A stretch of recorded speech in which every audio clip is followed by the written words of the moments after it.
Truck నిండా డబ్బులు గాల్లోకి ఎగరేసినా ఒక్క రూపాయి తీసుకోలేదు. ఓ వ్యక్తి ట్రక్కు నిండా కొత్త నోట్ల కట్టలతో నడి రోడ్డు పైకి వచ్చాడు. ట్రక్కును ఆపి అందులో ఉన్న నోట్లను ఒక్కసారిగా తీసి గాల్లోకి ఎగరేశాడు.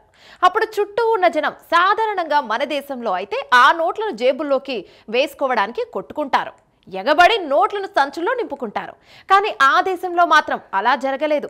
జనంలో నుంచి కొందరు ఆ దృశ్యాన్ని ప్రేక్షకులా చూస్తుంటే మరికొందరేమో లైట్ తీసుకొని తమ పని తాము చూసుకున్నారు. ఇదేంటి, ఇదెక్కడ జరిగిందని ఆశ్చర్యపోతున్నారా? ఆ దేశంలో ఇదేంటి కరెన్సీ వర్షం పడినా ఆ దేశస్తులు ఇలానే చేస్తారు. ఎందుకంటే లెట్స్ వాచ్. ట్రక్కు నిండా కుప్పలుగా డబ్బు ఒక్కసారిగా గాల్లోకి ఎగరేసిన ఓ వ్యక్తి, ఏమీ పట్టనట్టుగా వెళ్ళిపోతున్న జనం. ఈ వీడియో వెనిజులా దేశానికి చెందింది. ప్రస్తుతం సోషల్ మీడియాలో తెగ వైరల్ అవుతోంది. ఇది వెనిజులా దేశంలో ప్రస్తుతం నెలకొన్న తీవ్రమైన ద్రవ్యోల్బణానికి అద్దం పడుతోంది. ఆ దేశంలో డబ్బుకు విలువ లేకుండా పోయింది. చిన్న వస్తువు కొనాలన్నా కట్టల కట్టల డబ్బులు ఖర్చులు చేయాల్సి వస్తోంది.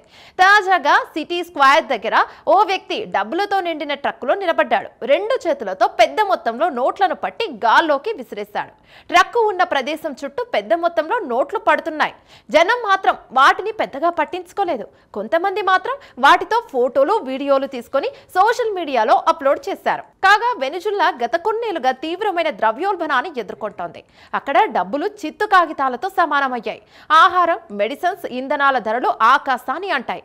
అందుకే అక్కడి జనం ఫారెన్ కరెన్సీపై ఆధారపడి బ్రతుకుతున్నారు. యుఎస్ డాలర్లను ఎక్కువగా వాడుతున్నారు. వాటితోటే నిత్యావసర సరుకులు కొంటున్నారు.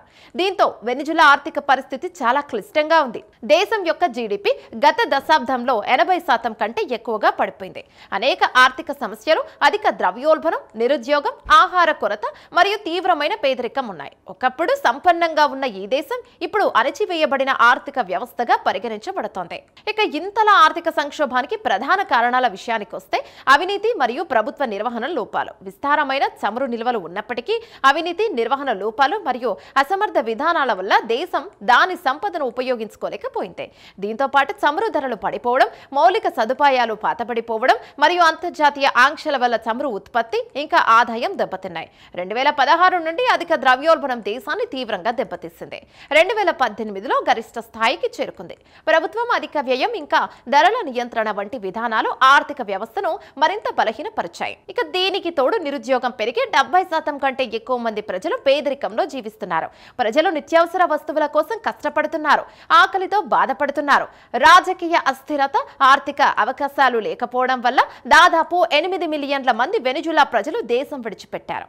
ఇక ఇది లాటిన్ అమెరికాలో అతిపెద్ద సంక్షోభానికి దారితీసింది. దీంతో ఆ దేశంలో కరెన్సీకి, కాగితానికి ఉన్న విలువ లేకుండా పోయింది.